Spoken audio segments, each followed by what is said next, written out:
Evangelho de Mateus, capítulo de número 14, e o versículo é o de número 22. E assim diz a palavra. Logo a seguir, compeliu Jesus os discípulos a embarcar e passar adiante dele para o outro lado, enquanto ele despedia as multidões. E despedidas as multidões, subiu ao monte, a fim de orar sozinho. Em caindo a tarde, já estava ele só. Entretanto, o barco já estava longe, a muitos estádios da terra, açoitado pelas ondas, porque o vento era contrário. Na quarta vigília da noite, foi Jesus ter com eles, andando por sobre o mar.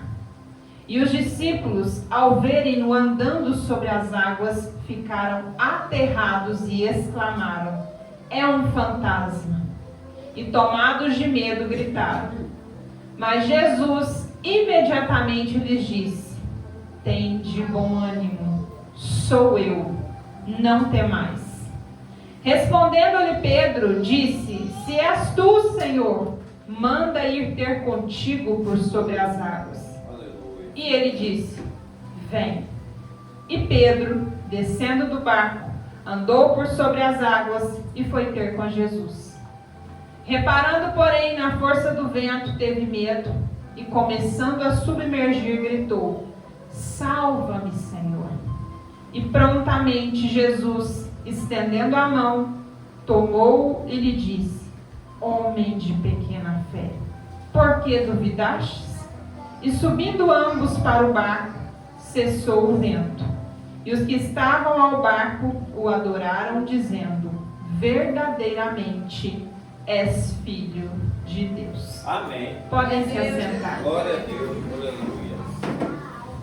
Poderoso Deus, Pai amado, Pai querido, usa-me neste momento como instrumento, como um canal de bênção. Que eu não venha falar de mim, mas que eu venha falar através do Espírito Santo. Que todo o meu ego, que todo o meu orgulho, toda a minha vaidade, que sejam lançados por terra, em nome de Jesus. Amém. Amém. Eu gosto muito desse texto. Esse texto, ele tem várias facetas. E quando a gente pensa nesse texto, eu preciso primeiro contextualizar vocês o que estava acontecendo nesse exato momento. Aqui, eu ouvi essa semana uma pregação de um pastor que eu gosto muito, que é o Hernandes Dias Lopes, e ele pregando esse texto com uma sutileza, com uma beleza, que trouxe um entendimento tão diferente para mim, que eu gostaria de embasar em algumas falas que ele trouxe para compartilhar com a igreja. Esse contexto desse livro, no capítulo de número 14, no versículo de número 22, ele fala que Jesus está num momento como se ele estivesse necessitado de férias. E eu achei isso muito interessante. Quando foi que a gente pensou em Jesus tirando férias? Porque ele já estava numa fase muito pesada do seu ministério. Vocês já pararam para pensar se já é cansado para um pastor guiar o seu rebanho? Imagina para Jesus, que onde ele chegava, as multidões o espreitavam. E não só diante do contexto de multidão. No capítulo anterior aqui, o texto vem nos falar de duas coisas que mexem muito com Jesus. A primeira delas é o momento em que ele fica sabendo do assassinato do seu precedente, aquele que veio antes dele, João Batista. Então aquilo mexe com Jesus. E aqui no segundo momento, após ele ficar sabendo dessa situação, é o momento em que ele resolve tirar essas férias para sair um pouco do meio da multidão, para ter um respiro junto com os seus discípulos. Só que a hora que o texto nos faz lembrar que o crente tira férias, pode tirar férias do trabalho, mas da missão ele tira? Não. Aonde você vai, Tem uma obra te esperando. Então Jesus, ele se afasta, mas mal sabia ele que já tinha uma multidão esperando por ele. E o mais interessante, quando ele avista a multidão, ele não foge dela. Ele vai ensinar.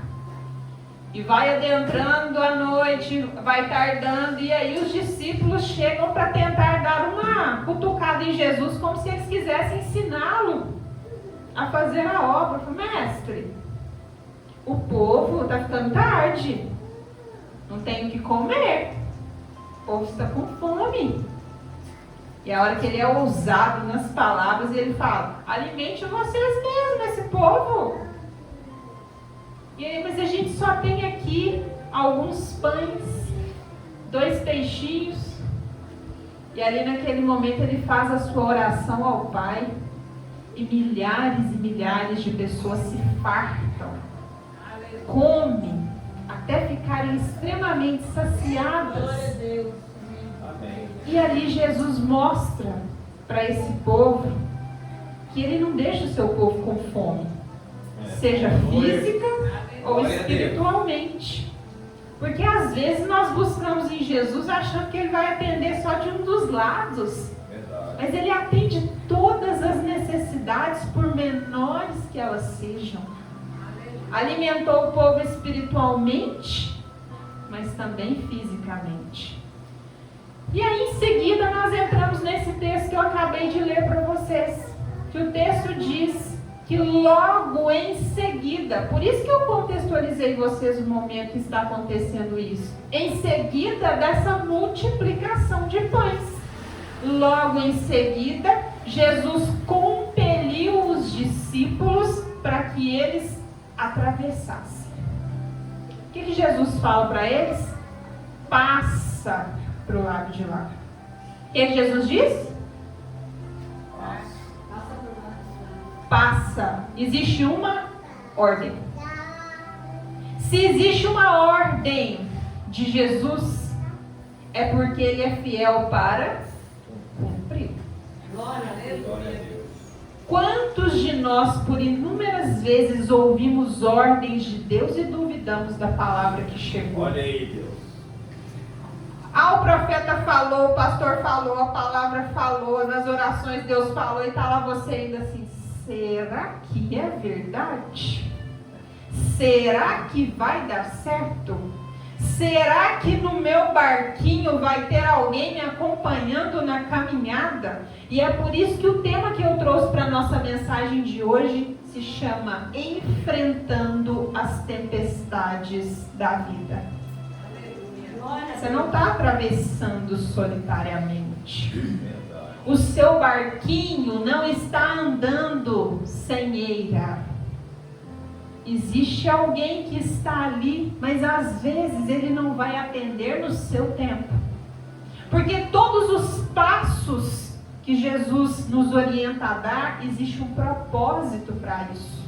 Às vezes a gente acha que ele está atrasado, que ele está demorando, mas nós não sabemos o que está por trás. Você já parou para pensar o porquê que Jesus pede os discípulos para irem antes dele? No momento em que ele está despedindo as multidões? Você já parou para pensar? Por que ele não foi junto? Por que ele não pediu para que esperasse? Essa resposta não está aqui no livro de Mateus. Está lá no livro de João, no capítulo 6. Aonde lá diz de que esta multidão aqui estava esperando para arrebatá-lo como rei. Como se fosse o Messias político, para atender às necessidades do aqui e agora. E Jesus era um Deus de milagres? Sim, ele atendia as necessidades, fazia milagre, mas ele veio para isso? Não. Ele veio para ser pregado na cruz, para a redenção dos nossos pecados. Então talvez, se os discípulos tivessem ficado ali, eles seriam o quê? Impelidos pela multidão a fazer exatamente o que eles queriam. Então já havia um propósito para que Jesus falasse: vão à minha frente. Porque eu já sei o que vai acontecer. Porque às vezes Deus está mandando a gente numa direção que a gente acha que está indo sozinho, só que Ele já está vendo aquilo que você não vê. Ele está te afastando de uma multidão que vai ser uma má influência para você. Olha aí. Porque o Salmo de número 1 fala exatamente o que para a gente? Bem-aventurado que não anda no conselho do ímpio, nem se detém no caminho dos pecadores e nem se assenta na roda dos escarnecedores. Existem multidões que, por mais que elas vibrem, não são multidões que a gente deva estar presente. Nós temos que ser o tipo de crente que onde a gente chega, a gente desmancha a rodinha da fofoca. Nós temos que ser o tipo de crente que onde a gente chega, as pessoas se sintam inibidas, que é a hora que a gente chega, a fofoca acaba. Na hora que a gente chega, a gente intimida as pessoas, porque elas sabem que quando a gente coloca os nossos pés, o Espírito Santo está presente junto com a gente. Glória a Deus. Não seja aquele que vai se assentar com os escarnecedores para zombar, e sim aquele que vai chegar para falar assim, aqui não, aqui não. Então Jesus manda os discípulos irem, mas eles não entenderam. Foram. E lá também, no Evangelho de Marcos, não aqui de Mateus, o texto diz que Jesus do monte observava eles em alto.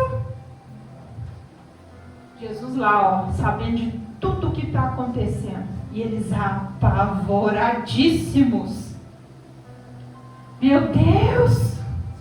Será que a gente vai afundar? Que ventania que é essa? Quando nós lemos o texto, nós julgamos esses discípulos. Julgamos. Quantas vezes a gente olhou e falou assim, gente, eles andavam com o mestre, tiveram medo. Fala que você já não fez isso. Que isso? Porque é muito fácil você pegar um texto depois que já foi escrito, lido e relido e você julgar. Agora, e quando é a gente vivendo a tempestade? Olha o que está acontecendo com as tempestades aí ao nosso redor, que a gente fica desesperado. Eu me lembro a última tempestade, minha mãe estava comigo dentro do carro, eu estava em pregar. Ela está aqui hoje, eu testemunho do que eu estou falando. Foi a última vez que eu preguei em Nova Serrana. Na hora que a gente pega a estrada, mas caiu um temporal. Um temporal. Eu juro para vocês, eu não falei. Eu só orava por dentro, eu pensei assim, de hoje a gente não passa. E minha mãe desesperada, volta, falei, que diferença faz voltar ou ir se a chuva é a mesma? Nós já estamos no meio do caminho, foi a segurar nas mãos daquele que faz a chuva cair e falar assim, nós somos guiados pelo Senhor. Foi ou não foi? Gente, chegou um momento que não dava para enxergar nada na frente. A solução foi abrir os vidros, com a chuva caindo, eu indo pregar com uma blusa branquinha. Na hora que a gente passou a ponte, veio um caminhão e passou, jogou a água toda dentro do carro.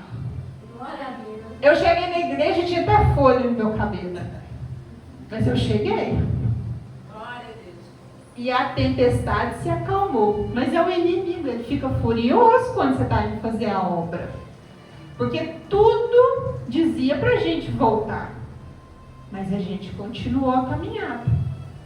E aqui nesse texto, a palavra diz que os discípulos vão. E na quarta vigília da noite, começa todo aquele temporal. Imagina. E aí olha os crentes. Os crentes. Porque nós não estamos falando de qualquer pessoa. É os discípulos. É um fantasma. Vocês acham que é só os discípulos que acreditavam em fantasma? Tem muito crente ainda achando que fantasma existe, tá? Tem. Tem muito crente dando voz para coisa que não existe. Nem parece que lê Bíblia. Os próprios discípulos diziam, é um fantasma. Porque era a quarta vigília da noite. Você sabe que hora que era essa? De 3 a 6 horas da manhã. Isso era madrugada. Nós, os crentes, sabemos que existe umas lutas bem pesadas nas madrugadas. Tem ou não tem? Quem é que nunca foi impelido a acordar 3 horas da manhã do nada? Você acorda sem despertador, sem relógio, você fala assim, por que eu estou sendo acordado? É porque você está sendo chamado para ser um intercessor espiritual. Seja na vida de quem for, e se você for atento, tiver discernimento suficiente, Deus te mostra até quem é. Verdade, Senhor. Que a hora que você fala assim, nossa, mas orar pelo fulano, tem tempo que eu nem falo com o cicrano. Você ora, e você fica tão inquietado que você manda uma mensagem para a pessoa e ela fala assim, nossa, você não sabe como que essa mensagem chegou na hora certa para mim. Você foi um anjo do Senhor na minha vida. Porque Deus manda os seus anjos. Anjos, todas as vezes que Deus envia um anjo, um mensageiro, a função do anjo é ser um mensageiro. E às vezes nós somos orgulhosos para entregar as mensagens que Deus direciona no nosso coração, porque a gente quer fazer a leitura com os nossos olhos, para saber se realmente a mensagem é para a pessoa. Olha que ousadia nossa. Não, isso aqui, eu vou falar isso para a Lena, o que ela não vai pensar de mim? Eu vou falar isso para o pastor acha que eu estou doida. Mas só quem está passando a luta, só quem está passando a prova, sabe o quanto que aquela mensagem chega na hora certa, no tempo certo. Às vezes no dia que a pessoa está sem força para orar, sem força para levantar da cama, naquele dia que você está só pela misericórdia, e aí vem o anjo. Vem o anjo que não tem asa, que é esse o problema que às vezes a gente não entende. É a pessoa improvável, é a pessoa incomum. Porque Deus, quando quer falar, Ele usa até da jumenta. Você se esqueceu disso? Ele usa das pessoas que você menos espera. Então, esteja atento. Então, aqui nessa quarta vigília da noite, quando eles questionam se é um fantasma, quem é que chega? Quem é que chega? E ainda fala, tem de bom ânimo.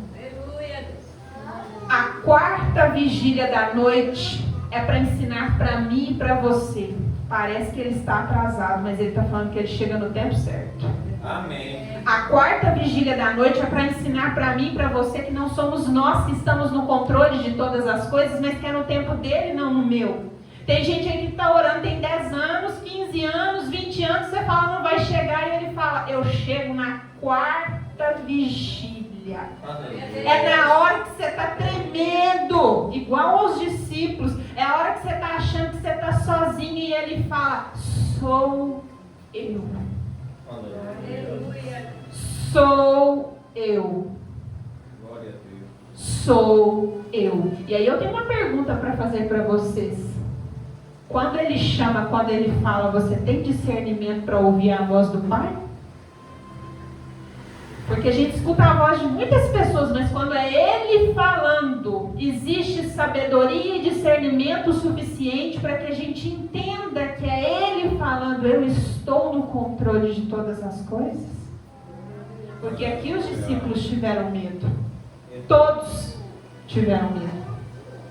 Mas apenas um teve a coragem. Coragem.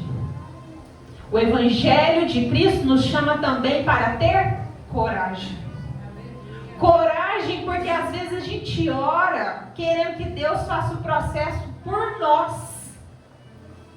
Senhor, eu preciso de um varão abençoado. Aí você fica lá esperando o varão bater lá na porta da sua casa porque você está orando, você está pedindo, então ele tem que chegar. Senhor, eu estou orando por um emprego novo. Fica lá também, sentado no sofá, assistindo TikTok, esperando que o emprego chegue até você. Você que não vai correr atrás, não vai mandar currículo, não vai se apresentar não, para você ver se vai chegar. Porque a gente fica acomodado. E a palavra fala exatamente o quê? Tem de bom ânimo. Tem de bom ânimo porque ânimo diz de quê? Anime-se. Saia da zona de conforto, movimenta, ação. Não, mas a gente quer só receber, parecendo um monte de criança mimada. Deus olha para todo mundo, menos para mim. Olha o que Deus fez na sequência. Todos estavam com medo, inclusive o Pedro.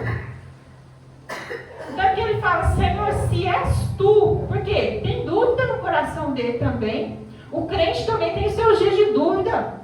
Por mais que você já expulsou o demônio, já presenciou milagre, você jejua, você é da igreja, você marcha, Aí tem dias que você fala assim, será? Quem nunca? Tem dias que você fala assim, não sei. Será que eu estou no caminho certo? Então Pedro fala, se és tu, deixa eu ir também. Deixa eu caminhar também.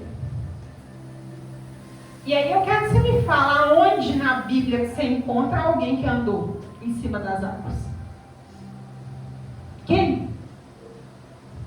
Não foi ele? Porque ele teve que ter coragem.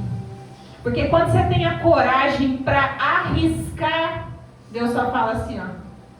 Vem. Ele está falando, vem. Vem. Sabe esse sonho que está aí no seu coração, que você está tanto pedindo? Ele fala, vem. Aleluia. Sai da zona de conforto, vem. Você está achando que está todo mundo vivendo aquilo que você tanto sonha e não chegou a sua vez. Não, ele fala, vem. Aleluia. Vai ser tão lindo, vai ser tão sobrenatural que você vai dar testemunho e as pessoas vão ficar assim. "Ah!" Porque não haverá dúvida de que foi o dedo de quem. Às vezes demora justamente para não houver a capacidade de passar na cabeça das pessoas que teve dedo humano. É para todo mundo falar assim, é Deus. Basta você se lembrar da passagem de Lázaro. As irmãs não questionam que Jesus estava atrasado. Você tinha que ter chegado mais cedo. Você não era tão amigo íntimo nosso. Olha isso, gente. Olha a ousadia. Você estava atrasado. Se você tivesse chegado antes, ele não tinha ficado desse jeito. Morreu. Agora acabou. Agora eu te pergunto, qual o impacto que é maior? Jesus chegar lá diante do Lázaro doente e curar a enfermidade? Ou chegar diante do sepulcro e falar assim, vem para fora morto? Vem para fora morto. Qual testemunho que gera mais impacto? Não existe atraso. Não existe atraso. É no tempo dele. Amém. Só que quando Pedro vai, o que o texto diz? Ele caminha ou não caminha? Imagina a sensação, gente. Os discípulos ali assistindo aquela cena. É ele mesmo. O Pedro andando. Ah, que maravilha. Só que o Pedro esmoreceu por algum momento. O vento bateu mais forte, sentiu medo e afundou. Está entendendo? Eu, você, por mais crentes que sejamos, nós também teremos os dias que a gente vai cair, que a gente vai esmorecer, que a gente vai querer dar uma esguiada, só que basta lembrar de onde vem o socorro. O que o Salmo diz?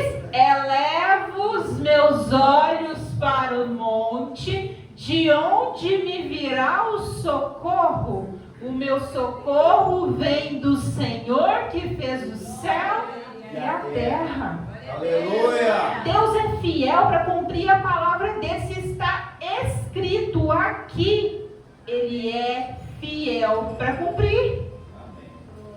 Pedro afundou, eu já afundei, você afundou, afundaremos inúmeras vezes porque somos falhos, somos pecadores, mas a graça dele tem nos alcançado diariamente. Oh, glória a Deus. E é a hora que o Pedro lá afundado, ele fala, Senhor, salva-me. Senhor, salva-me. Repete comigo. Senhor, salva-me. E ele simplesmente estende a mão. Busca o Pedro. Leva ele para dentro do barquinho em segurança. E é isso que nós temos que aprender na condição de cristãos que somos. Para os dias de tempestade, que a gente não se esqueça que o nosso barquinho, ele tem lá dentro um grande marinheiro. Que nos dias de demora, não se esqueça que ainda não chegou a quarta vigília da noite. Às vezes você está olhando com a sua visão que é limitada e você fala, está demorando, e ele fala, é porque você ainda não sabe dos planos que eu tenho a seu respeito. Porque na hora que acontecer, na hora que eu fizer, vai ser sobrenatural. Aleluia. Leva o Pedro para dentro do barquinho. E ali eu fico imaginando os demais discípulos. Nós julgamos o Pedro pelas falas de Jesus. Homem de pouca fé, por que duvidastes? Mas e os outros, que nem do barco saíram? Você já parou para pensar nisso? Quem tem sido você na caminhada da vida? Pedro? Ou os outros que só ficaram do lado de dentro dando palpite, porque a gente ama dar palpite na história dos outros? Você deveria ter feito isso. Você poderia ter feito dessa forma. Por que você não fez assim? Mas só quem vive a própria luta é que sabe. Verdade. Ninguém calçou o seu sapato. Tem dia que você levanta da cama, veste a sua melhor roupa, mas só você e Deus sabe das lágrimas que ficaram lá no travesseiro. Verdade. Dos dias que você saiu para interceder, orar por alguém, pelo relacionamento de alguém, às vezes o seu está lá embaixo. E é nesses dias que parece que Deus testa. A hora que a pessoa te pede ajuda, chega lá na sua casa te pedindo um copo de açúcar. E é o copo de açúcar que você tem. E aí você se sente o quê? Impelido. Isso aqui só pode ser a mão de Deus. E é a hora que você tem que fazer igual a viúva. É tudo que eu tenho. Mas confiando que Ele é o dono do azeite. Aleluia. Ele mandou o maná. O maná que veio do céu. E o azeite transborda. Para aqueles que não se apegam, porque creem que de onde veio a fonte é inesgotável. Glória a Deus. De onde o azeite jorra, tem muito mais.